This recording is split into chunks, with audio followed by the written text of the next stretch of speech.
New subject child development and learning, यानी बाल विकास एवं अधिगम। एक बच्चे का विकास किस प्रकार से होता है और बच्चा किस प्रकार से सीखता है, क्योंकि इसी में अब सबसे पहला अगर पॉइंट पे बात करें तो 1.1, जिसमें definition meaning of growth and development, अभिवृद्धि, विकास और उसकी परिभाषा और उसका अर्थ। हम सभी जानते हैं कि जो ग्रोथ है, जो वृद्धि है, उसकी एक समय सीमा होती है। वो एक समय सीमा पर रुक जाती है और जो विकास है, जो डेवलपमेंट है, वो निरंतर चलता रहता है, यानी एक लाइफ लॉन्ग प्रोसेस है डेवलपमेंट, जीवन भर चलता रहता है।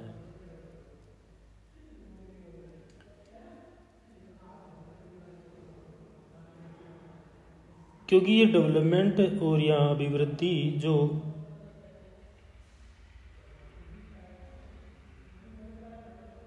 अगर इसकी कॉन्सेप्ट अगर बात करें, एक परिवर्तन को, एक चेंज को संदर्भित करती है, बताती है, जिसमें आपका शारीरिक परिवर्तन, फिजिकली जो भी चेंज होगा वो, जिसमें आपका आकार आ जाएगा, आपका वेट आ जाएगा, आकार या वजन कहते हैं ना, हाइट या फिर वेट। जबकि विकास में या डेवलपमेंट में इसमें चेंजिंग होता रहता है। कहते हैं ना, 2 स्टेज होते हैं, एक मैच्योर एक अनमैच्योर। अनमैच्योर स्टेज बच्चे जो आपका 6 से 13-14 साल तक,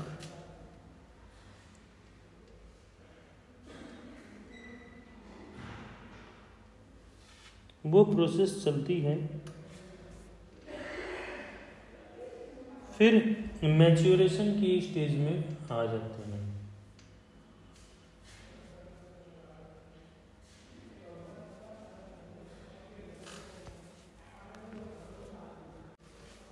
वेट एंड डेवलप, इसमें ग्रोथ एंड डेवलपमेंट के बारे में बात करें तो जो लाइफ लॉन्ग प्रोसेस है वो डेवलपमेंट है, कभी नहीं रुकती। लेकिन जो ग्रोथ है वो एक समय सीमा पर रुक जाएगी, क्योंकि जो डेवलपमेंट का प्रोसेस है वो लाइफ लॉन्ग के लिए है, मतलब पूरे जीवन चलेगा। लेकिन इसमें आपका ऐसा नहीं होगा। तो इसमें डेफिनेशन दी गई है कि ग्रोथ के बारे में, कि जो अभिवृद्धि है, जो वृद्धि है, उसमें भौतिक आकार वृद्धि के रूप में परिभाषित किया जाता है। यानी growth can be defined as an increase in size, length, height and weight, जिसे अक्सर ऊंचाई, वजन या आयतन में मापा जा सकता है। जिसको हम माप सकते हैं वो वृद्धि है, क्योंकि यह मात्रात्मक परिवर्तन है। क्या है? मात्रात्मक, क्वांटिटेटिव।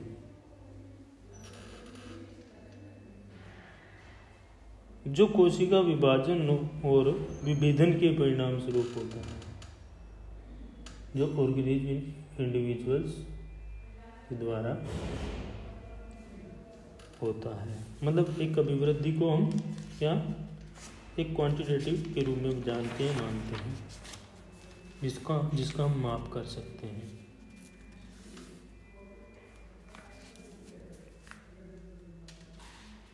क्योंकि जो व्यक्ति सांस ले रहा है उसी के अंदर ये इस प्रकार की चीजें होंगी, न कि निर्जीव के अंदर।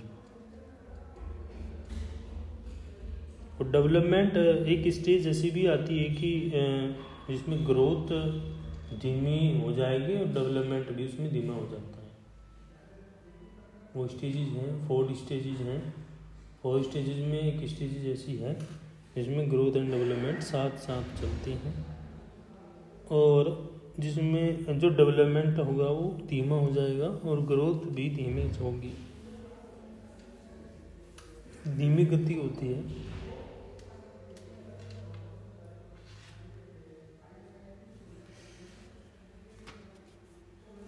कुछ हमारे जैसे जो हमारे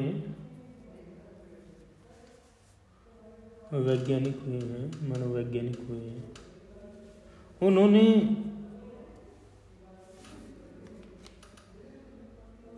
बताया कि जो हमारे जैसे वोटसन है, लोअर हैं, इन्होंने बताया कि जो अभिवृद्धि है, जो हाइट जिसको हम ग्रोथ बोलते हैं,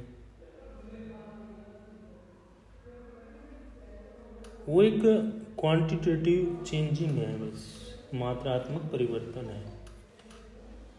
क्या है? एक मात्रात्मक परिवर्तन।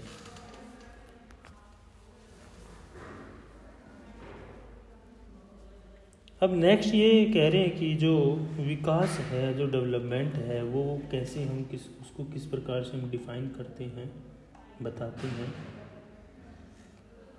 कि क्योंकि इसमें क्या होगा, जो हमारे चेंजिंग है, मतलब एक प्रकार से क्या है, मैच्योरेशन की जब स्टेज हम पहुंचते हैं, तो जैसे मैच्योरेशन की स्टेज में हम पहुंचेंगे तो पिंपल्स वगैरह बहुत सारी चेंजिंग आपके बॉडी में देखने को मिलते हैं। डेवलपमेंट हो रहा है, 18-19 तक आपकी हाइट जो भी होनी होगी वो हो जाएगी, उसकी समय सीमा है, उसकी टाइमिंग है, उसके बाद कोई चेंज नहीं होगा। लेकिन ये एक ऐसा डेवलपमेंट, ऐसा एडेप्टिव के रूप में माना जाता है, अनुकूलन के रूप में, एनवायरनमेंट के रूप में भी माना जाता है। एनवायरनमेंट का भी सीधा असर पड़ता है हमारी बॉडी पर।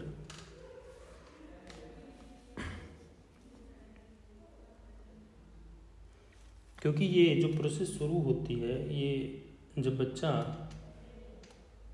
गर्भ में होता है तब से ही ये प्रोसेस शुरू हो जाती है डेवलपमेंट की।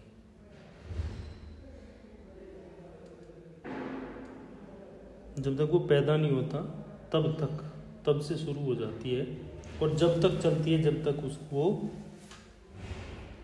उसका पूरा जीवन कंप्लीट पूरा नहीं हो जाता। जीवन भर चलेगी, लाइफ लॉन्ग है,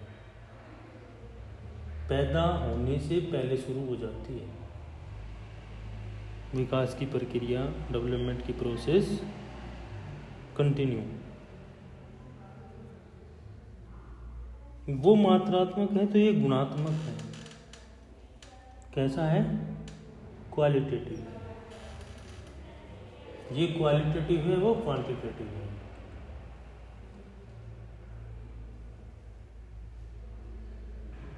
इसके माध्यम से फिजिकली, इमोशनली, इंटेलेक्चुअली चेंजिंग भी होती है, यानी शारीरिक रूप से, भावनात्मक रूप से और बौद्धिक रूप से कितना चेंज होगा,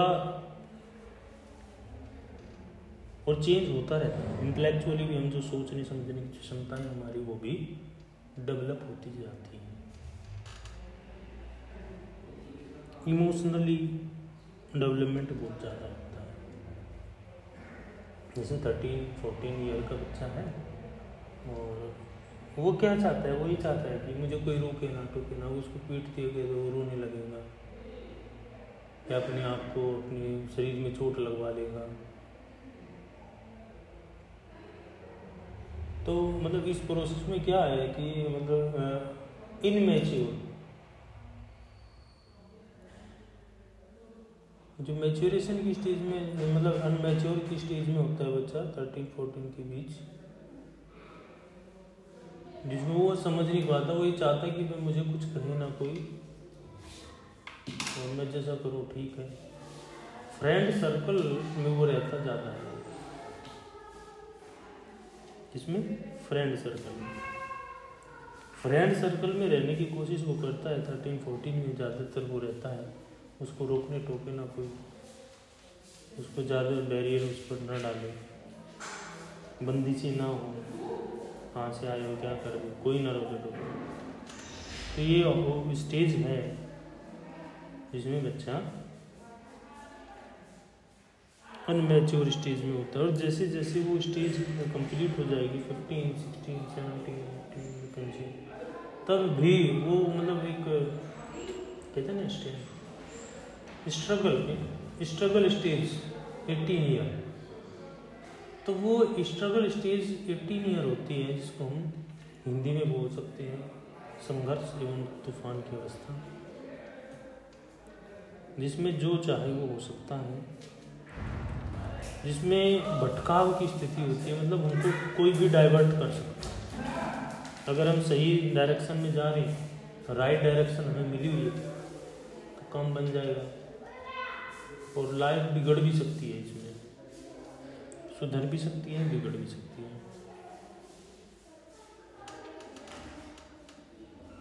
तो ये क्या है? Qualitative changing. कि development is a series of orderly progress towards maturity।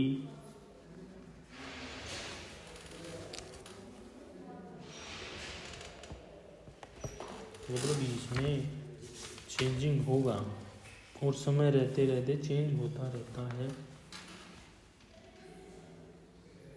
क्योंकि मेंटली डेवलपमेंट भी इसमें ज़्यादा होगा।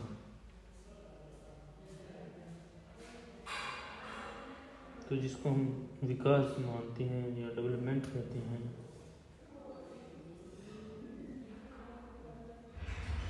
तो सभी ने अपनी अपनी बातें कही है इसमें कि किस प्रकार से डेवलपमेंट होगा, जिसमें कोई ओम करो भी हो सकती हैं, या फिर स्किनर हो सकती हैं, हर लोग हो सकते हैं। ये जो मनोवैज्ञानिक हैं, इन्होंने अपनी अपनी बातें इसमें कही हैं।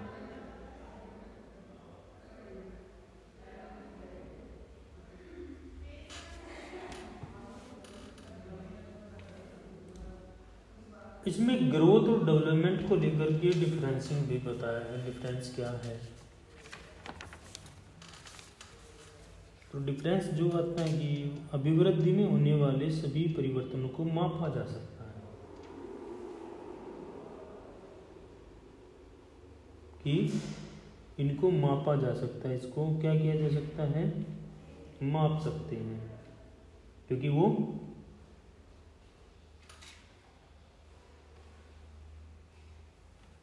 क्वांटिटेटिव है, जिसको हम माप सकते हैं। क्वालिटेटिव को हम माप नहीं सकते, उसको सिर्फ क्या कर सकते हैं? महसूस कर सकते हैं। सर एक बार आप रिपीट कर सकते हैं इसको? क्योंकि अभिवृद्धि में होने वाले जितने भी परिवर्तन हैं उसको हम माप सकते हैं। मतलब कि मापना तोलना, जैसे आकार है, वृद्धि है, कद है, तो इसमें क्या कर सकते हैं? इसको हम माप सकते, क्योंकि ये क्या है? ये क्वांटिटेटिव है, नॉट क्वालिटेटिव। क्वालिटेटिव में आपका डेवलपमेंट आ जाएगा, क्योंकि हम इसको सिर्फ क्या कर सकते हैं? महसूस करते हैं।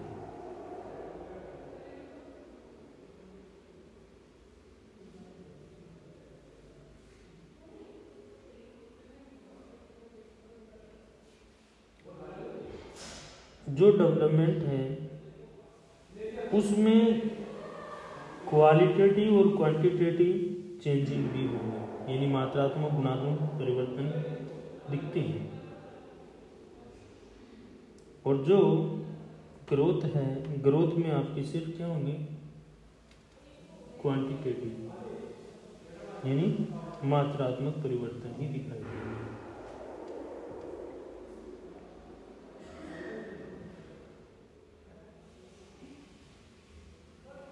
जो ग्रोथ होगी वो सिर्फ एक व्यक्ति या एक से अधिक भी हो सकते हैं। जितने भी जीवधारी हैं, जो भी लिविंग ऑर्गेनिज्म हैं, उसमें क्या होगा, उस पर अभिवृद्धि होती है, उसमें ग्रोथ होती है, उसकी जो ऑर्गन है उनमें चेंजिंग होता है, बढ़ना। जैसे छोटा बच्चा पैदा होता है तो छोटे छोटे हाथ उसके रहते हैं, होते हैं ना, वो फिर क्या कर रहा है, ग्रोथ धीरे धीरे टाइम टू टाइम करता है ना।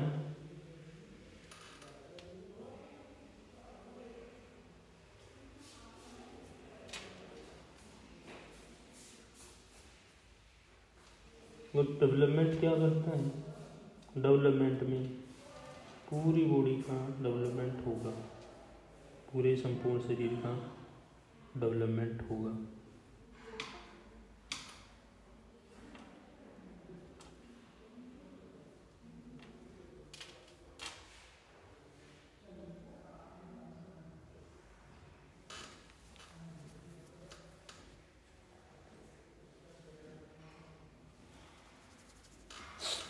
नेक्स्ट आ जाएगा इसमें आ जाएगा कि इसमें अभिवृद्धि की आयु निश्चित होती है।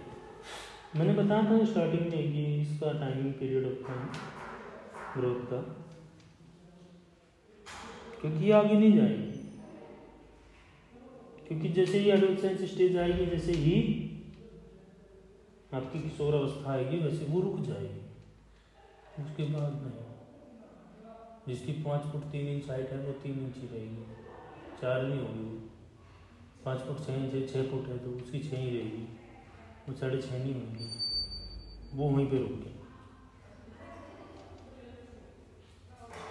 लेकिन डेवलपमेंट में ऐसा नहीं होगा, वो निश्चित नहीं है, क्योंकि उसको हम रोक ले नहीं रोक सकते, तो जीवन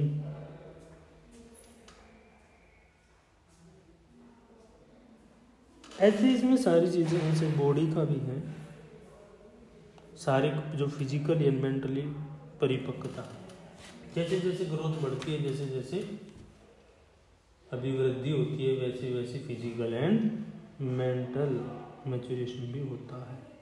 हम शारीरिक रूप से भी मानसिक रूप से भी क्या होते हैं, मजबूत होते हैं।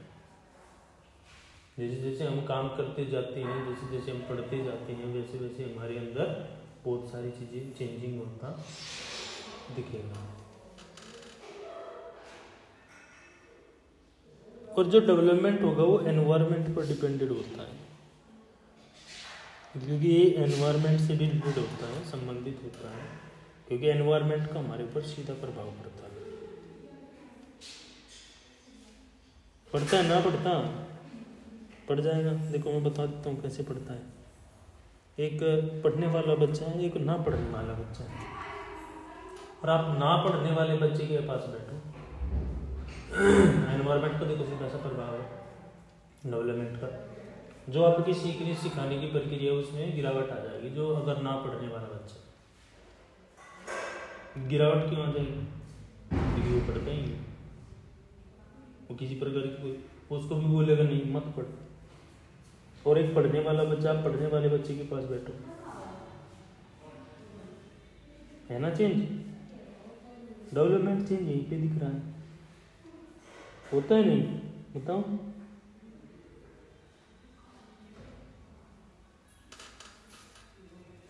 क्योंकि जो विकास है वो तो यहीं पे दिख रहा है।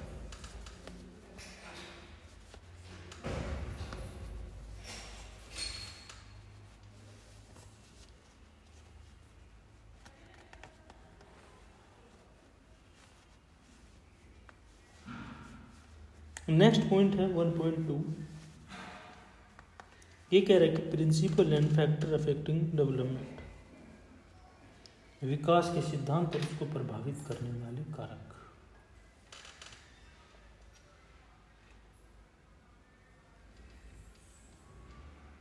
विकास के सिद्धांत क्या है, डेवलपमेंट के प्रिंसिपल है क्या।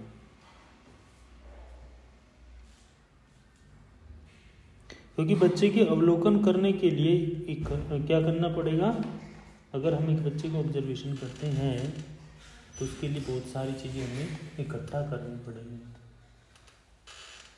क्या करनी पड़ेगी? इकट्ठी करनी पड़ेगी। उससे नॉर्मल से क्वेश्चन भी करनी पड़ेगी, उसका पूरी फैमिली का वो भी देना पड़ेगा, क्योंकि देखना पड़ेगा, नियमों के अनुसार उस पर चलना पड़ेगा। जो प्रिंसिपल बने हैं उन पर देखना पड़ेगा कि बच्चा का डेवलपमेंट किस आधार पर हो रहा है और कि क्या कारण है, क्यों नहीं हो रहा है। क्योंकि मैच्योरेशन की अगर स्टेज है तो बच्चा सीखने, समझने और समझ करके उसको करने की जो कोशिश करता है वो डिपेंड करती है एक बच्चे की इंटेलिजेंसी पर। तो इंटेलिजेंट डेवलपमेंट जुड़ा होता है। तो इसको एक नाम दे दिया गया, जो नियम बनाए गए, जो कानून बनाए गए, उसको एक नाम दे दिया गया प्रिंसिपल ऑफ एंड डेवलपमेंट। सबसे पहला जो सिद्धांत है, जो सबसे पहला प्रिंसिपल है, प्रिंसिपल ऑफ कंटिन्यूटी, यानी निरंतरता का सिद्धांत। क्योंकि निरंतर चलने वाली जो प्रक्रिया है, यानी गर्भ से लेकर के गर्भ धारण से शुरू होकर के और जन्म से लेकर के मृत्यु तक चलने वाली है कि development is a process which beings from of movement of conception in the womb of the mother and goes on continuing till the time of death. It is a very never ending process.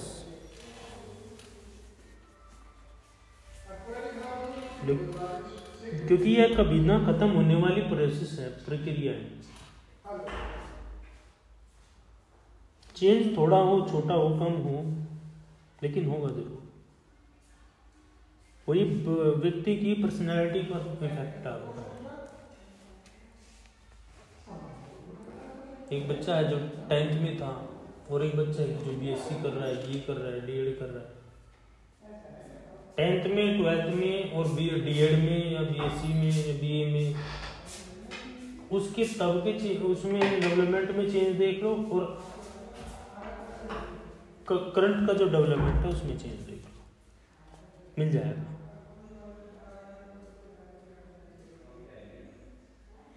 क्योंकि ये तो मतलब जीवन में होता रहेगा।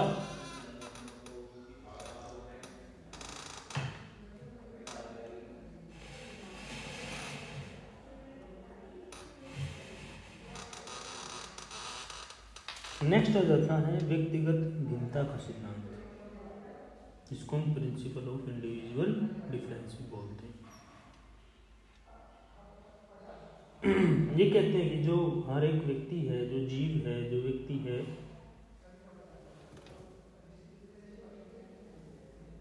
वो अपने आप में विशिष्ट है, स्पेसिफिक है।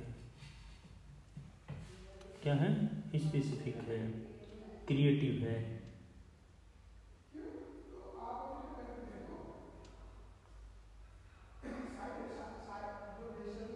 क्योंकि आप देखेंगे रिजल्ट सबका सेम नहीं आता है।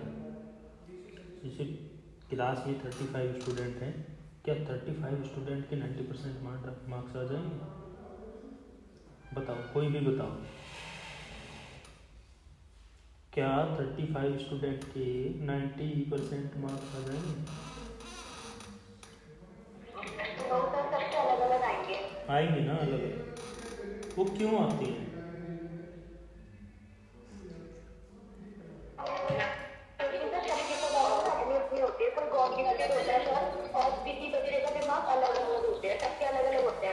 तो यही तो व्यक्तिगत भिन्नता का सिद्धांत क्या है। क्योंकि हर एक व्यक्ति है, बच्चा है, सब अलग अलग है, सब अपने आप में विशिष्ट है। किसी के पास कोई कला है तो किसी के पास पढ़ने की है, तो किसी के पास ना पढ़ने की है।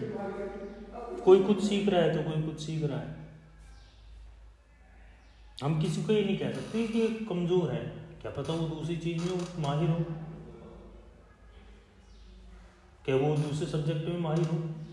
अब वो हिंदी में नहीं है, वो इंग्लिश में हो, वो इंग्लिश में नहीं हिंदी में हो, वो हिंदी में भी नहीं है इंग्लिश में भी नहीं, वो संस्कृत में हो, वो संस्कृत में हिंदी में इंग्लिश में भी नहीं, वो उर्दू में हो, वो क्या पता किस लैंग्वेज में हो। कोई बच्चा है मैथ में नहीं है, वो बायो में हो, बायो में उसकी 85 आ गई, जरूरी थोड़ी कि हिंदी में उसकी 85 आ जाए।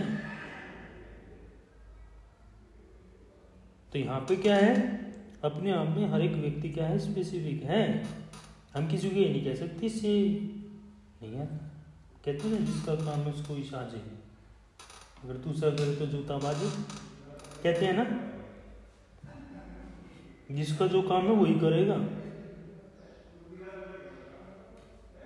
और वो ठीक से करेगा। अगर मेरा काम आप करने लगो और एकदम से करने लगो, नहीं कर पाओगे, या कर लोगे, बताओ कर लोगे क्या, नहीं कर पाओगे ना, क्योंकि हर एक व्यक्ति में कुछ ना कुछ है।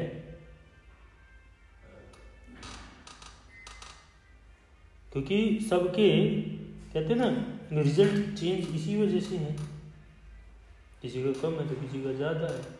अगर सबका सेम होता तो क्या होता, वो हो नहीं सकता। क्योंकि बच्चा क्या है, जो छोटा बच्चा, अगर यहाँ पे बात करें, अगर थोड़ा छोटा सा एक उदाहरण भी लें, यहाँ पे जो शुरुआत होती है, क्योंकि अगर बच्चे चलने से पहले क्या करेगा, बैठना शुरू करता है, फिर घुटनों के बल चलता है, और अंत में लास्ट में क्या करता है, खड़े होकर भी करता है, चलता है ना। जब पैदा हुआ और उठ के चल दिया, ऐसा तो नहीं होगा, क्या देखा है कोई ऐसा कि पैदा हुआ और उठ के चल दिया? घुटनों के बल चलेगा तब जाकर वो खड़ा होगा, धीरे धीरे धीरे धीरे।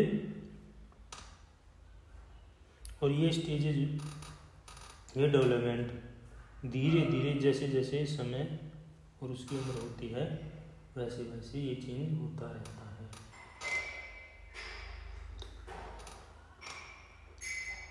Different time, different as.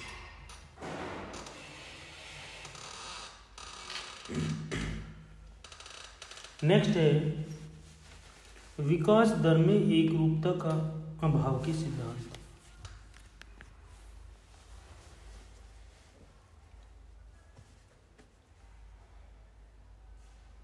कह रहे कि प्रिंसिपल ऑफ लैक ऑफ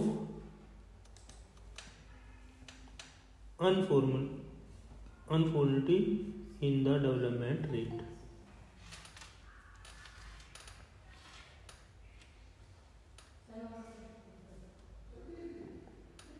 क्योंकि जीवन के जो लाइफ डेवलपमेंट है हमारा, तो जीवन का विकास है वो स्टेजेस से होकर के गुजरता है।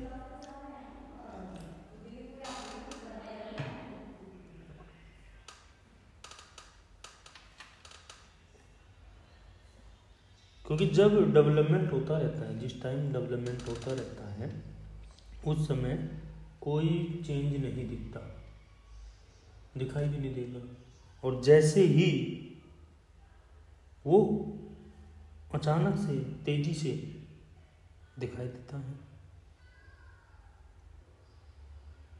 जैसे कि लंबाई का बढ़ना हो गया, सामाजिक रुचि हो गई, सोशल इंटरेस्ट, बौद्धिक जिज्ञासा होगी, भावनात्मक बनावट।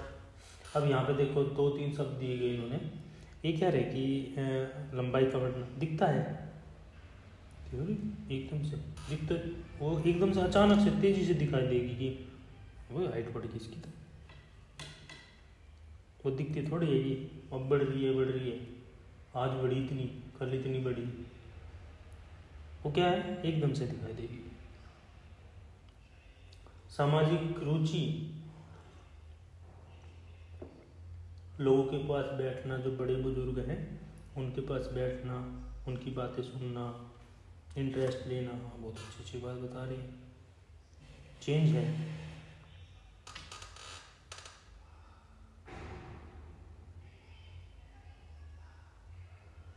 लेकिन यहाँ पे थोड़ा सा क्या है, वो भावनात्मक बनावट क्या करता है, रो करके या फिर चीज़ों को मनमाने के लिए प्रयास करता रहता है। ये कमी है, एक अभाव है कि भावनात्मक बनावट में अचानक से परिवर्तन।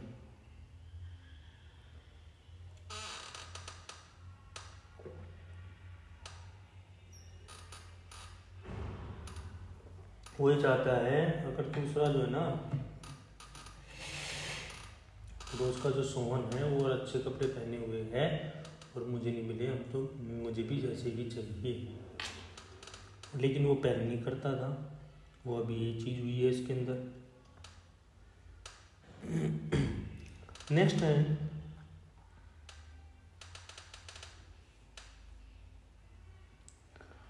पैटर्न की एक रूपता का सिद्धांत। ये कहता है कि principle of uniformity of pattern,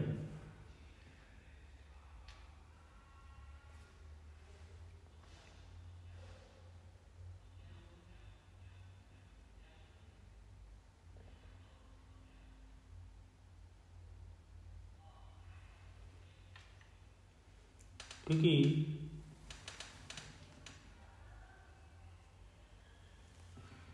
इसमें विकास के जो चरण होंगे, जो स्टेप्स होंगे, उसकी जो प्रक्रियाएं होंगी, वो रिजल्ट के अनुरूप होंगी। जैसा रिजल्ट आएगा उसी का, अगर रिजल्ट कम आ रहा है या फिर ऐसा है कि उसको, जैसे एक बच्चा है ना, एक बच्चा तो गुड गिफ्ट है, एक नॉर्मली है, और एक आपका मंदबुद्धि है।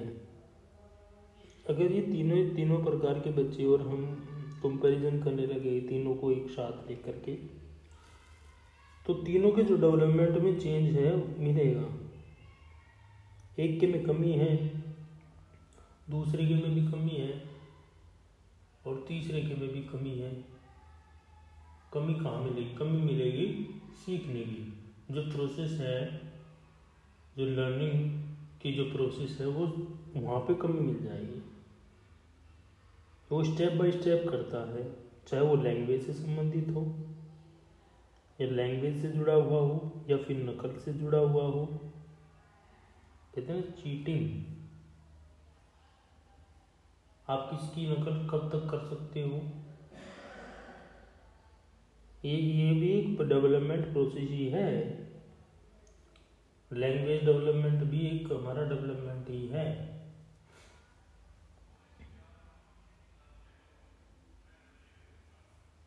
लेकिन हमें नकल करना क्या है, आसान लगता है।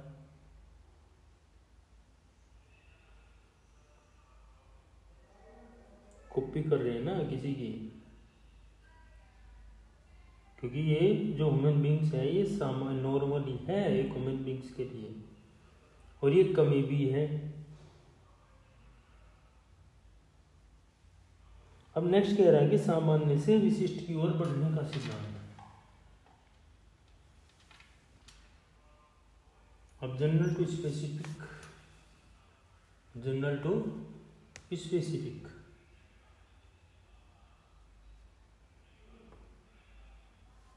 क्योंकि बच्चा जब शुरुआती में, जब छोटा बच्चा होता है, तब तो वो कुछ और देखता है, सीखता है, और जैसे जैसे वो बढ़ता रहता है, बड़ा होता रहता है, वैसे वो चीज़ों को और ज़्यादा जानने लगता है, सीखने लगता है। क्योंकि उसकी जो गति है, जो उसकी मूवमेंट है, वो भी बढ़ जाती है, क्योंकि वो उसने सामान्य से शुरू किया और विशिष्ट की ओर पहुंच गया।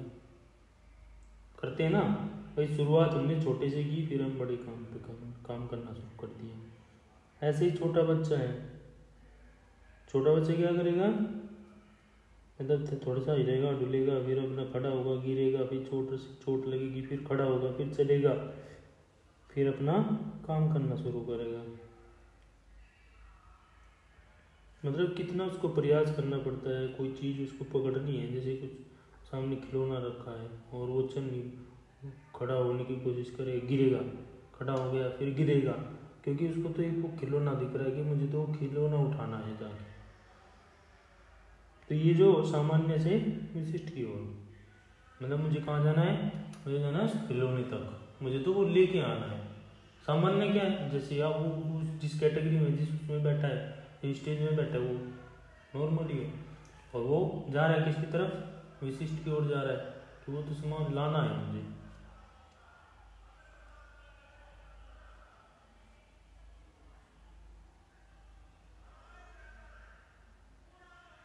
और जो उसकी पूरी बॉडी इसमें शामिल हो जाए, जरूरी नहीं कि उसको मतलब वो मूवमेंट तो पूरा करेगा ना, पूरी अपनी जो फुल बॉडी है उससे ही वो सारे मूवमेंट करेगा अपने शरीर से, जितना भी हिलेगा डुलेगा चलेगा गिरेगा, वो सारा एक जनरली है जो उठ सकता है, चल सकता है, दौड़ सकता है, भाग सकता है, उठ के वो उठा के ले लेंगे।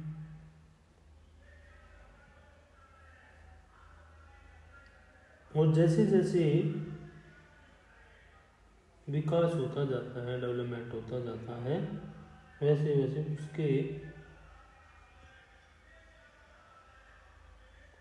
उसका डेवलपमेंट तेजी से बढ़ने लगता है।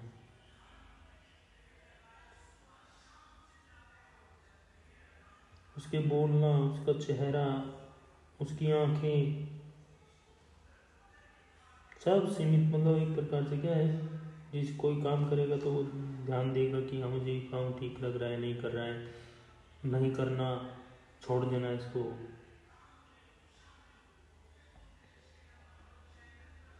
नेक्स्ट है एकीकरण का सिद्धांत, प्रिंसिपल ऑफ इंटीग्रेशन। अब यहाँ पे एकीकरण क्या है,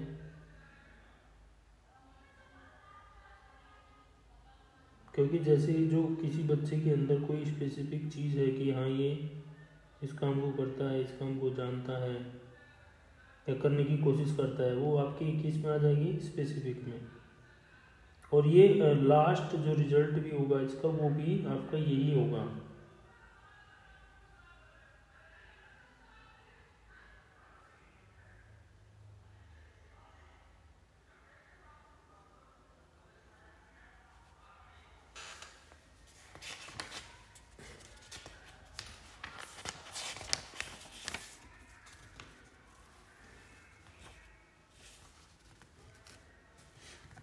नेक्स्ट आ जाता है अंतः संबंध का सिद्धांत। ये क्या आ जाता है,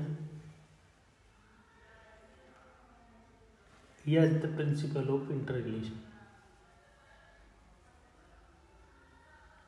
तो इसमें ग्रोथ और डेवलपमेंट दोनों आ जाएंगे, ये आपस में जुड़े रहते हैं इस टाइम में, क्योंकि डेवलपमेंट धीमी गति पकड़ लेता है।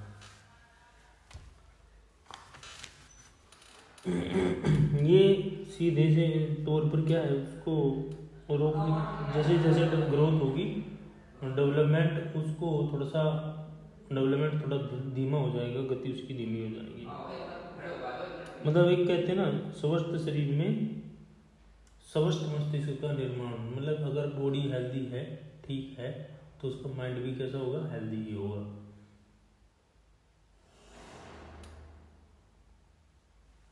वो सामाजिक रूप से भी होगा, क्योंकि अगर व्यक्ति जागरूक है, जानकार है, अवेयर है,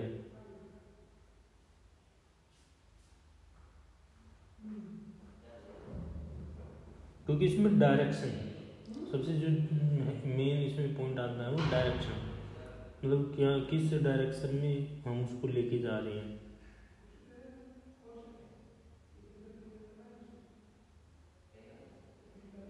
तो ये जो डायरेक्शन का है वो सबसे ज़्यादा इम्पोर्टेंट है कि डायरेक्शन के बलबूते वो क्या करेगा, अचीव करेगा।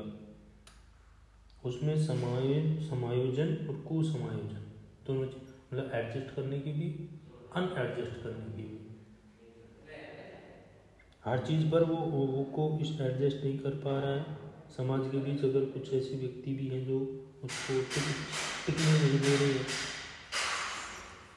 तो वो हमारा अंतःसंबंध का सिद्धांत हो जाएगा। नेक्स्ट आता है परिपक्वता की अंत्यक्रिया का सिद्धांत और सीखना।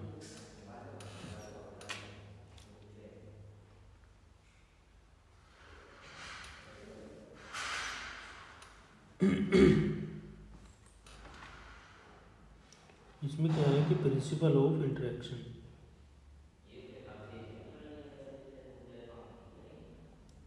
क्योंकि विकास जो है, जो डेवलपमेंट है, वो मैच्योरिटी को लेकर भी चलता है, परिपक्वता को लेकर भी चलता है, और दूसरा सीखने की प्रक्रिया को लेकर भी चलता है।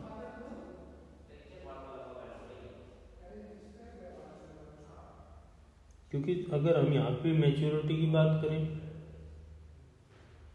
तो अगर जन्म के समय कोई किसी प्रकार की कोई विशेष क्षमता है या कोई विशेष विशेषता है या कोई ऐसा गुण है जो उसके अंदर है, जो निरंतर क्या है, वो लगातार उसमें चेंजिंग होता जा रहा है। पहले क्या था, अब क्या है, आगे क्या है।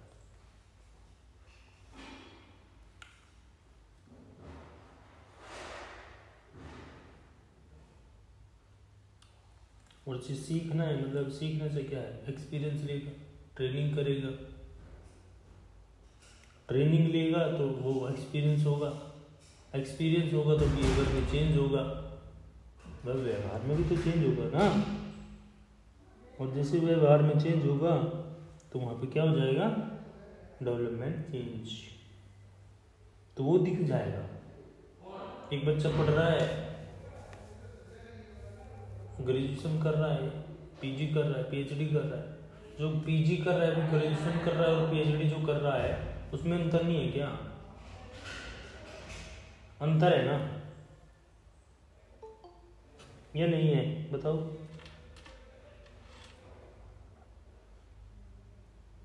अंतर है ना बच्चे में, या नहीं, क्यों भाई?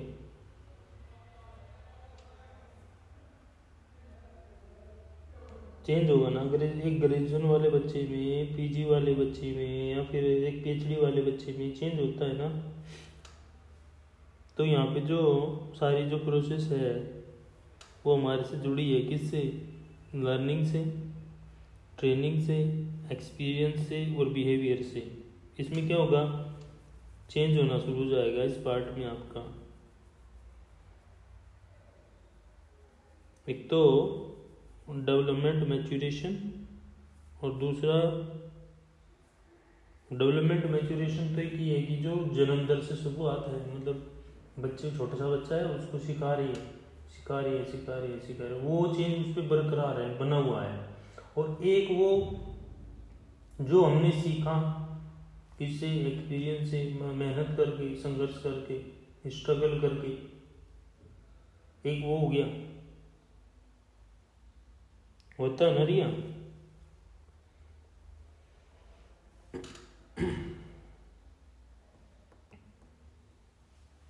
और ये फर्क भी है कि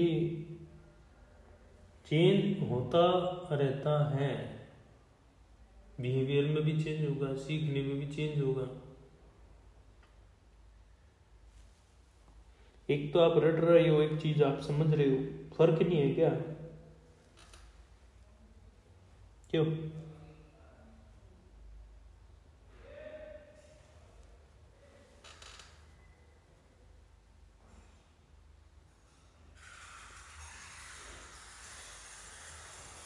अब इसमें हम अगर बात करें तो नेक्स्ट जो हमारा है, इसमें 8 पॉइंट जो हैं वही आपको देखने, बाकी इसमें जो 2 से 3 पॉइंट है वो नहीं आपको करने हैं, वही चीज़ें उससे जुड़ी हुई हैं, बस ज़्यादा कुछ नहीं है वहाँ पे। सिर्फ पूर्वानुमान, मतलब जो पूर्व में चीज़ें हमने पढ़ी हैं वो चीज़ें हमें रिपीट हो रही हैं, वो इसमें भी आ जाएगा। ज़्यादा बड़ा इसमें कुछ है नहीं।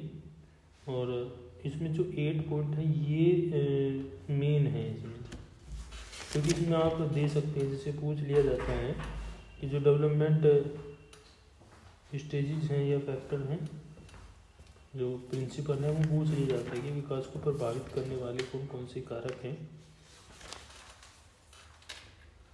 नेक्स्ट अगर बात करें फैक्टर अफेक्टिंग डेवलपमेंट की, कि विकास को प्रभावित करने वाले कारक कौन से, फैक्टर कौन से, तो सबसे पहला तो जो आ जाएगा वो आ जाएगा बुद्धि। बुद्धि के बारे में बात करेंगे, इंटेलिजेंसी के बारे में बात करेंगे। सबसे पहला आ जाएगा इंटेलिजेंसी।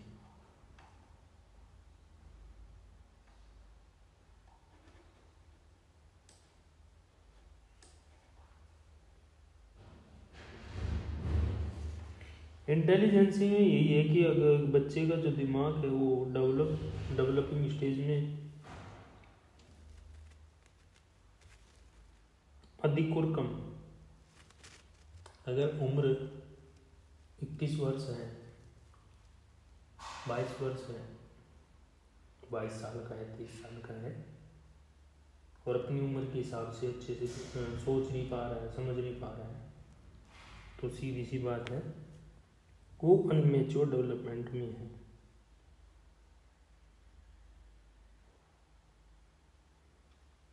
और बच्चे की जो न्यू क्या चीज़ बच्चा सीखना चाहता है वो भी उस पर डिपेंड करता है, उसे पता चल जाएगा कि इसका डेवलपमेंट किस प्रकार से हो रहा है। अगर वो सीखने के लिए जागरूक है, कहते हैं मुझे सिखाइए, मुझे सीखना है। अगर कोई बच्चा है ना इस प्रकार का है कि मुझे तो चीज़ जाननी है, मुझे तो पूछना है इसके बारे में, तो क्या है वो जल्दी ही मैच्योरेशन की स्टेज में आ जाता है।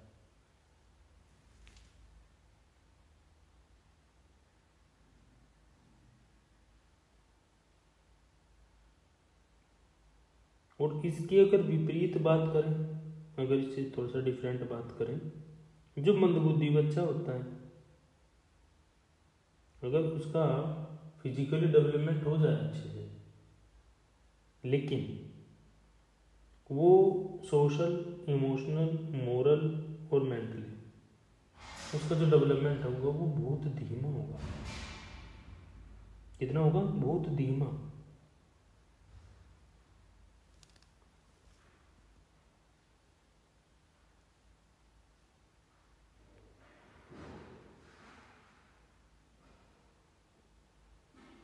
अब यहाँ पे अगर लैंगिक भेद देखें, जेंडर,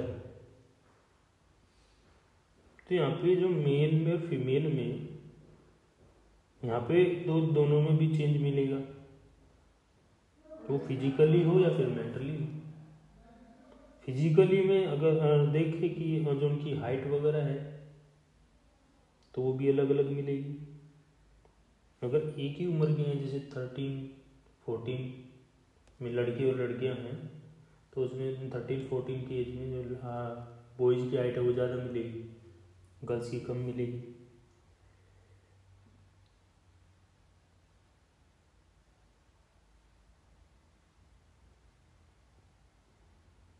मैच्योरिटी जल्दी आ जाती है क्योंकि फिजिकली, शारीरिक रूप से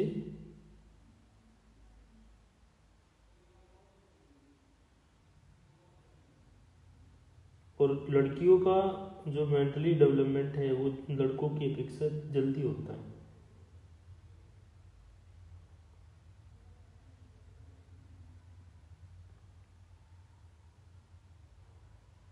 क्योंकि लड़कियों का जल्दी हो जाएगा, लड़कों का देरी से होगा।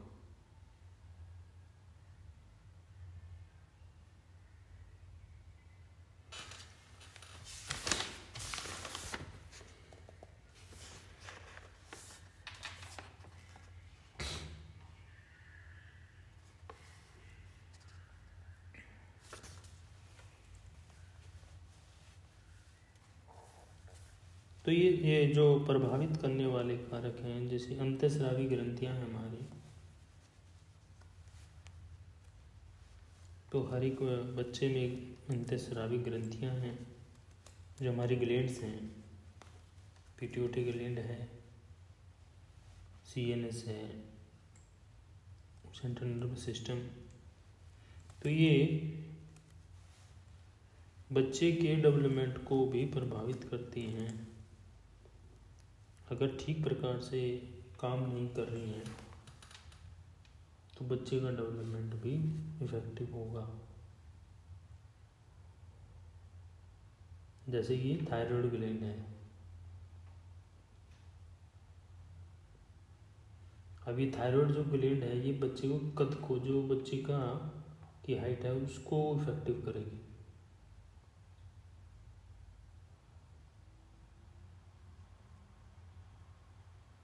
कहते हैं ड्वार्फिज्म, बच्चा क्या रह जाता है, बोना। अगर थायराइड कंडीशन ज़्यादा है या फिर कह लीजिए कि उसमें जो सिक्रीशन पावर है वो कम है तो बच्चा क्या रह जाएगा, बोना।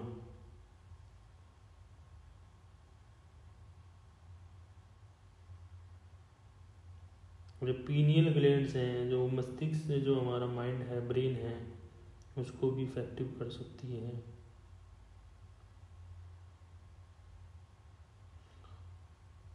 क्योंकि बॉडी के अंदर बहुत सारी चीज़ें चलती हैं एक डेवलपमेंट स्टेज में।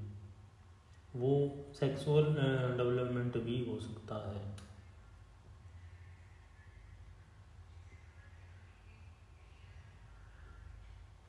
न्यूट्रिशन नेक्स्ट हो जाता है, न्यूट्रिशन। क्योंकि न्यूट्रिशन का बच्चे के डेवलपमेंट पर सीधा प्रभाव पड़ता है। पोषण नहीं मिल पा रहा, अच्छे से खाना नहीं मिल पा रहा है, खाने को नहीं मिल पा रहा है तो इफेक्टिव होगा ही होगा।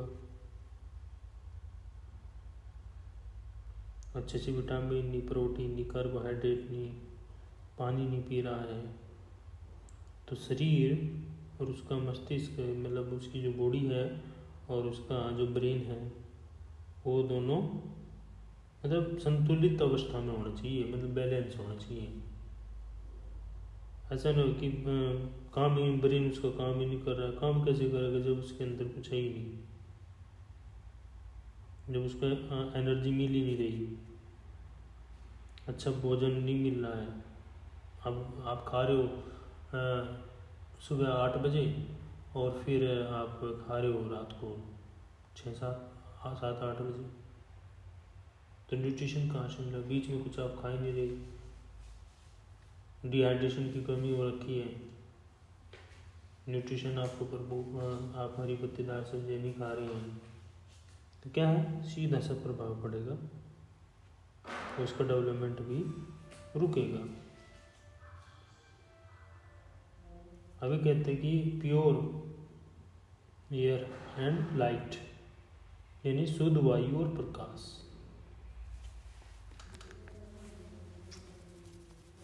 शुद्ध वायु और प्रकाश, क्योंकि जीवन में क्या है, अंधेरा तो होना ही नहीं चाहिए, प्रकाश भी हो। अच्छी हवा चाहिए हमें, क्योंकि ज़रूरी है, क्योंकि डेवलपमेंट को, जब डेवलपमेंट स्टेजेस को बढ़ाते हैं, बच्चे की विकासात्मक अवस्था को बढ़ाने का जो काम करते हैं वायु और प्रकाश भी करते हैं। मतलब अच्छी हवा मिल रही,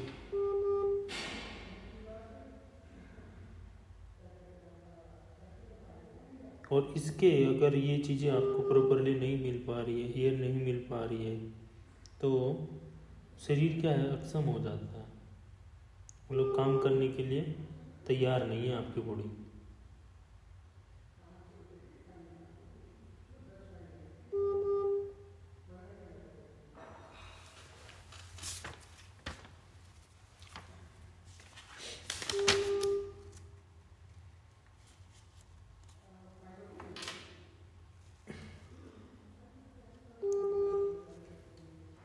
कल हम 1.3 को करेंगे।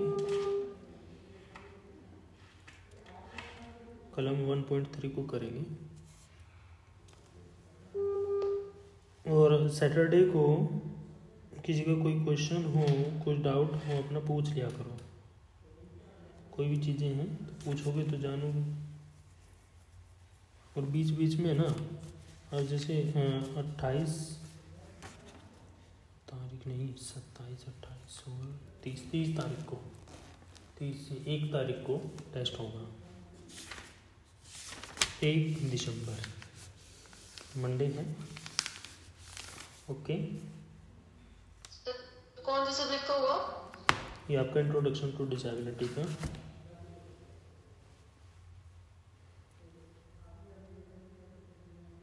ओपन मतलब फर्स्ट और सेकंड यूनिट का। हेलो, फर्स्ट और सेकंड। ठीक है। Okay, thank you class.